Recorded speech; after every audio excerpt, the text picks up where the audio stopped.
Oi, gente, meu nome é Helena, sou a nova professora de artes de vocês. Para a gente começar hoje aqui, quero fazer uma revisão com vocês do que já passou, né, do primeiro capítulo da nossa apostila, para depois eu não ficar angustiada me perguntando se vocês que esse conteúdo específico da apostila foi passado para vocês. Então, eu vou fazer uma revisãozinha do que eu acredito ser importante dentro desse primeiro capítulo, tá bom? A gente vai começar falando um pouquinho sobre a ideia de propaganda. O que acontece? Assim que a televisão ela surgiu nos lares, né, das pessoas, os empresários começaram a enxergar a TV como uma forma de aumentar as suas vendas. Já existiam muitos comerciais nos rádios, né, que eram muito famosos antes da televisão, e eles decidiram utilizar imagens também para vender, utilizar o audiovisual, o áudio e o vídeo para vender os seus produtos. A propaganda ela tomou uma proporção muito importante dentro do posicionamento de uma marca, né? Recentemente a gente viu um caso agora no meio desse movimento do Black Lives Matters, que foi eles pegarem uma propaganda lá de 1980 lá vai, né? Que foi vinculada pela Bombril para divulgar um produto deles que era a Crespinha, que era uma esponja de aço que eles faziam uma péssima analogia com os cabelos crespos. Então, o que acontece? Lá em 1980 e alguma coisinha, a Bombril lançou essa campanha e esse produto. E na época, na nossa sociedade extremamente racista, né? Esse produto foi bem aceito. Mas hoje em dia, a gente começa a questionar certos tipos de nomenclatura, certos tipos de simbologias que remetem ao racismo, que remetem ao machismo, que remetem à homofobia, porque a gente começa a falar sobre um mundo mais diverso, né? Sem um mundo fora desses padrões europeus que eram colocados antigamente. Então, a Bombril atualmente, ela sofreu uma super represália das pessoas, né, por conta dessa propaganda racista que ela tinha vinculado no passado e não tinha tirado da sua lista de produtos.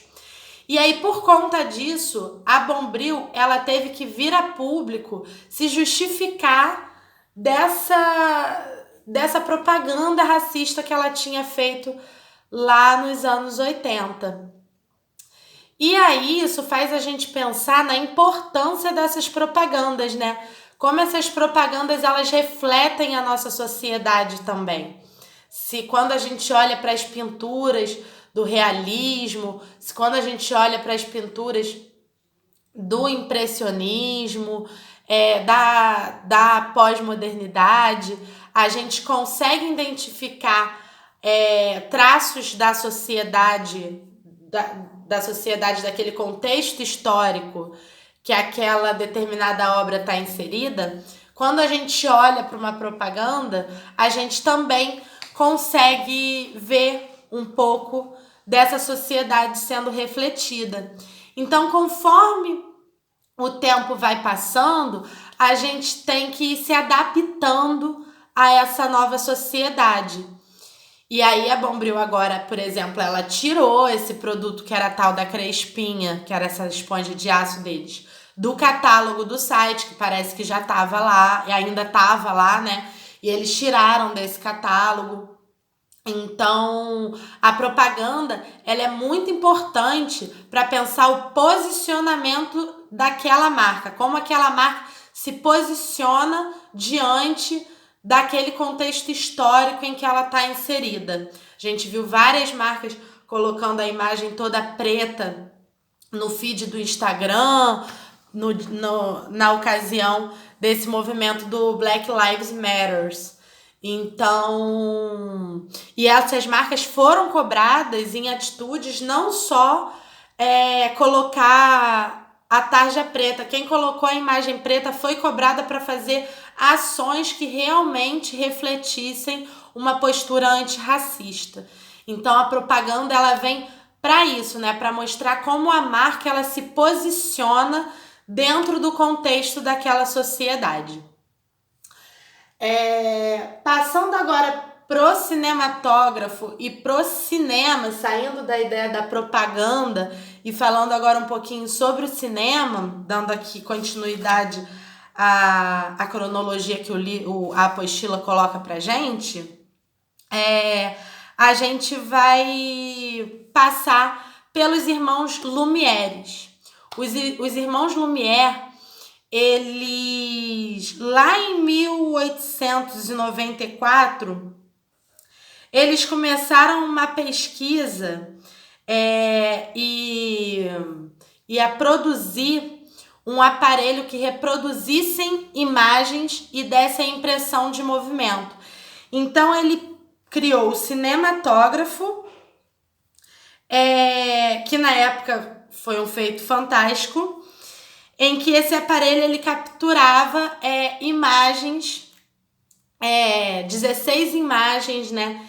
E colocadas essas imagens quadro a quadro, 16 imagens por segundo, colocando essas imagens uma atrás da outra, essas 16 imagens por segundo, uma atrás da outra, dava a ideia do movimento.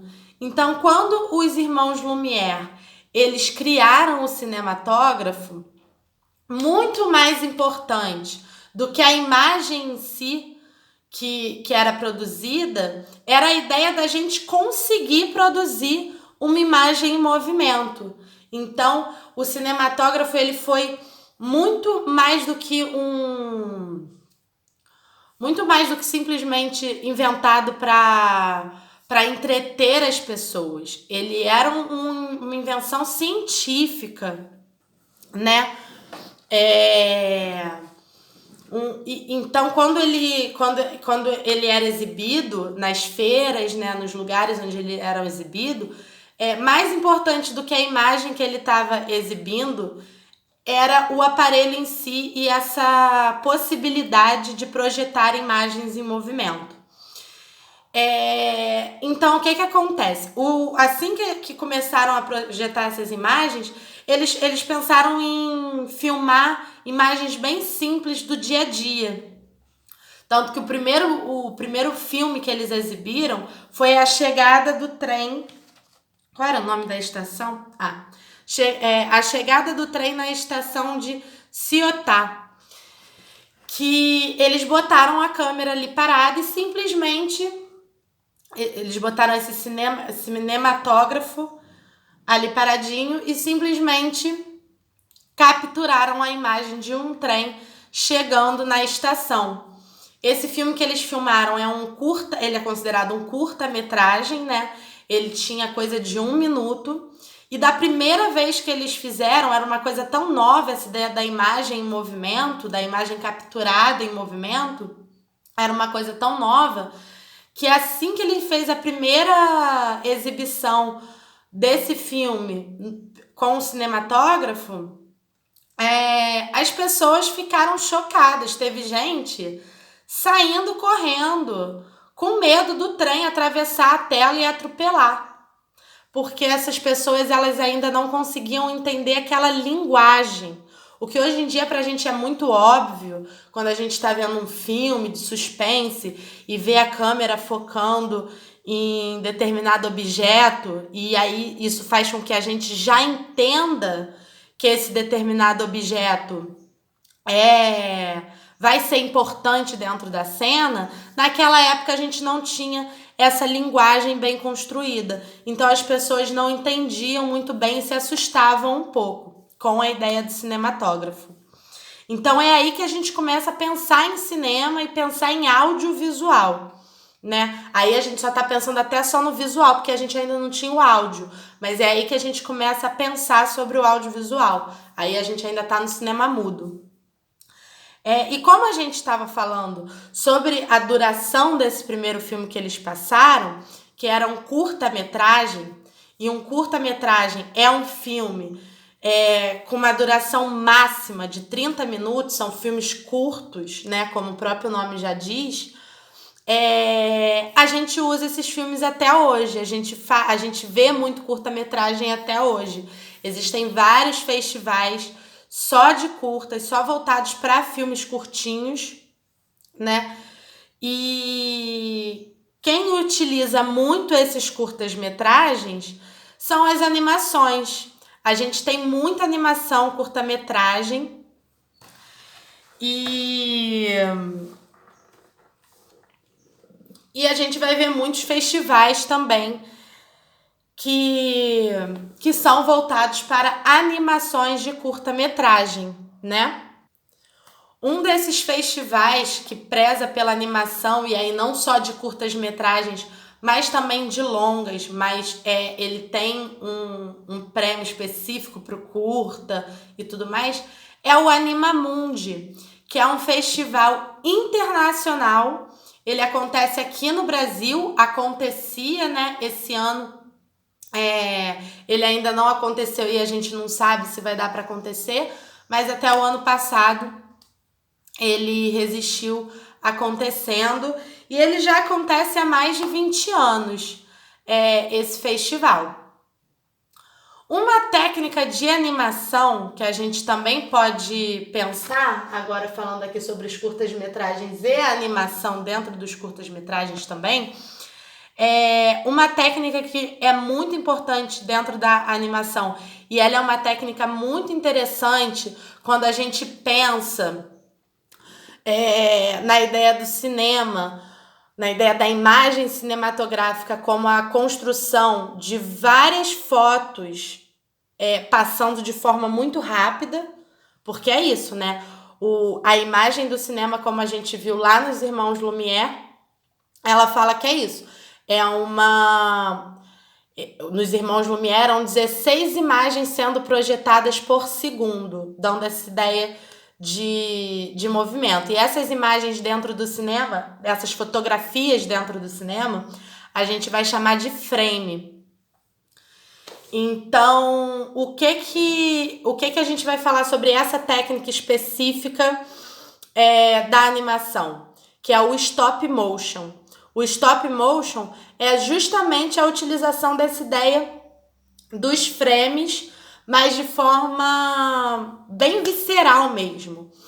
Que é o seguinte, o stop motion, por exemplo, é uma técnica que utiliza materiais reais, como massinha, para criar objetos e materiais que, gravados em uma série de frames, que são essas fotografias, são acelerados, dando a sensação de movimento.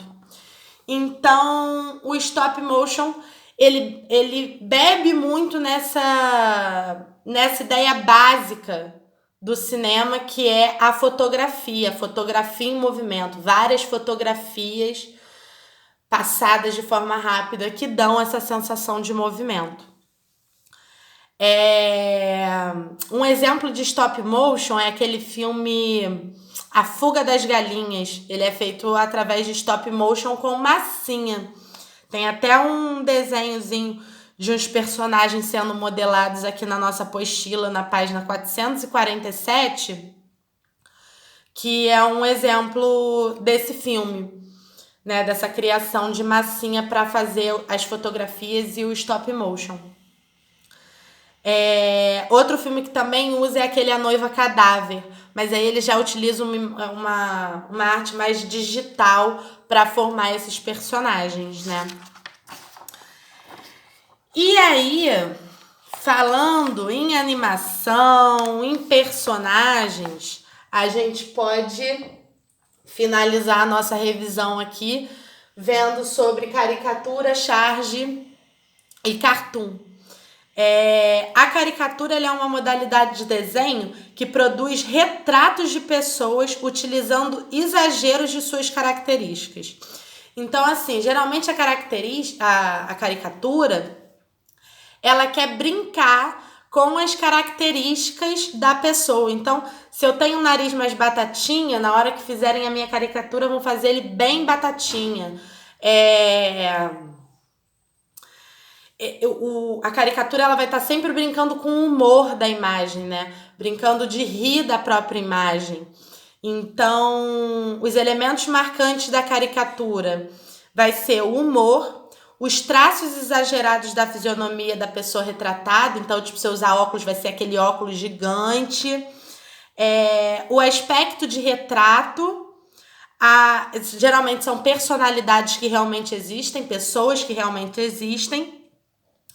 E muitas vezes as caricaturas famosas são de pessoas também famosas, de políticos, atores e cantores, tá?